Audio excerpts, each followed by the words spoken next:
کے مطالعہ سے پتہ چلتا ہے کہ اردن، شام اور اسرائیل کے درمیان ایک علاقہ تھا جو انتہائی زرخیز اور متمدن تھا۔ اسی علاقے میں صدوم کے نام سے ایک مشہور شہر آباد تھا جس کی بستیاں نہایت سرسبز و شاداب تھیں اور وہاں طرح طرح کے اناج اور قسم قسم کے پھل اور میوے بکثرت پیدا ہوتے تھے۔ شہر کی خوشحالی کی وجہ سے اکثر لوگ مہمان بن کر ان آبادیوں میں آ جایا کرتے اور شہر کے لوگوں کو ان کی مہمان نوازی کا بار اٹھانا پڑتا۔ شہر کے لوگ مہمانوں کی حد درجہ آمد سے بہت ہی کبیدہ خاطر اور تنگ ہو چکے تھے۔ ان کی مہمان نوازی سے اکتاہٹ اور بیزاری کو دیکھتے ہوئے شیطان لعین کو موقع مل گیا اور اس نے ایک ایسا گھناؤنا کھیل کھیلا کہ جس کی مثال ماضی میں نہیں ملتی تھی۔ ابلیس لعین ایک بوڑھے کی صورت میں نمودار ہوا اور ان لوگوں سے کہا کہ اگر تم لوگ مہمانوں کی آمد سے نجات چاہتے ہو تو اس کی یہ تدبیر ہے کہ جب بھی کوئی مہمان تمہاری بستی میں آئے تو تم لوگ زبردستی اس کے ساتھ بدفعلی کرو۔ اس طرح یہ فعل بد ان لوگوں نے شیطان سے سیکھا،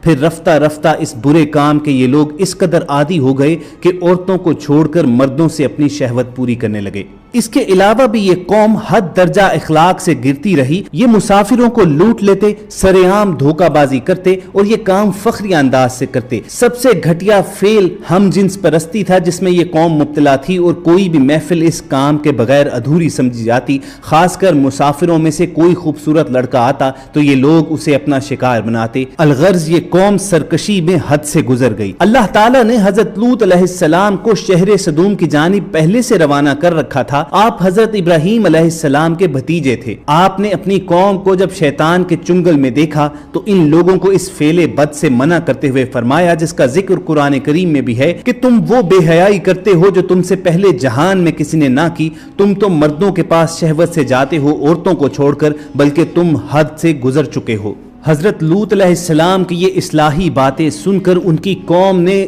انتہائی بے باکی اور بے حیائی کے ساتھ جو کچھ کہا وہ بھی قرآن کریم کی سورہ الاعراف میں مذکور ہے کہ اس کی قوم کا کچھ جواب نہ تھا مگر یہی کہنا کہ ان کو اپنی بستی سے نکال دو، یہ لوگ تو پاکیزگی چاہتے ہیں۔ لیکن حضرت لوط علیہ السلام نے دل جمی کے ساتھ تبلیغ جاری رکھی اور آپ کی محنت کی وجہ سے کافی لوگ ایمان لے آئے، لیکن اکثریت ابھی بھی منکرین میں سے تھی اور اس برائی میں حضرت لوط علیہ السلام کی اپنی بیوی بھی مبتلا تھی۔ جب اس قوم کی سرکشی اور بدفعلی قابل ہدایت نہ رہی تو اللہ تعالیٰ نے عذاب بھیجنے کا فیصلہ کیا۔ چنانچہ حضرت جبرائیل علیہ السلام فرشتوں کو ہمراہ لے کر آسمان سے اترے اور حضرت ابراہیم علیہ السلام سے ملنے کے بعد رخصت ہو کر حضرت لوط علیہ السلام کے پاس پہنچے۔ یہ سب فرشتے بے حد حسین اور خوبصورت لڑکوں کی شکل میں تھے۔ ان مہمانوں کے حسن و جمال کو دیکھ کر اور اپنی قوم کی بدکاری کا خیال کر کے حضرت لوط علیہ السلام بے حد فکر مند ہو گئے۔ تھوڑی ہی دیر میں قوم لوط کے بدفعلوں نے لوط علیہ السلام کے گھر کا محاصرہ کر لیا اور بدفعلی کے ارادے سے دیوار پر چڑھنے لگے۔ حضرت لوط علیہ السلام نے نہایت دلسوزی کے ساتھ ان لوگوں کو سمجھانا اور اس برے کام سے منع کرنا شروع کر دیا مگر یہ بدفعل اور سرکش قوم اپنے بےہودہ اقدام سے باز نہ آئی۔ حضرت لوط علیہ السلام نے اپنے مہمانوں پر دروازہ بند کر لیا مگر وہ آئے، انہوں نے دروازے کو توڑا اور اندر داخل ہو گئے۔ حضرت جبرائیل علیہ السلام نے اللہ کے حکم سے ان کی آنکھوں پر ضرب لگائی تو وہ لوگ اندھے ہو گئے۔ انہوں نے کہا کہ اے لوط تو ہمارے پاس جادوگر لے کر آیا ہے۔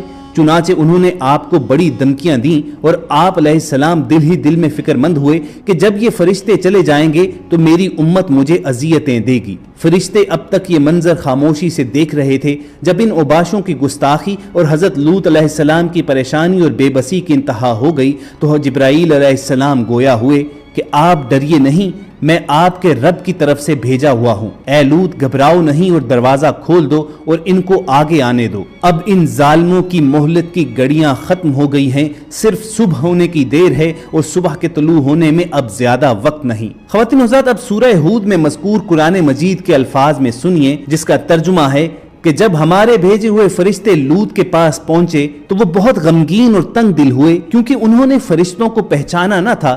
وہ سمجھے کہ وہ انسان ہیں اور اپنی قوم کی عادت بد سے واقف تھے۔ لوط کہنے لگے کہ آج کا دن بڑی مصیبت کا ہے، اور ان مہمانوں کی خبر پاتے ہی ان کی قوم اپنی شہوت سے مجبور ہو کر ان کے گھر کی طرف بے اختیار دوڑی ہوئی آئی۔ وہ پہلے سے بدکاریوں کے خوگر تھے۔ لوط نے ان سے کہا، اے میری قوم، یہ میری بیٹیاں موجود ہیں، یعنی تم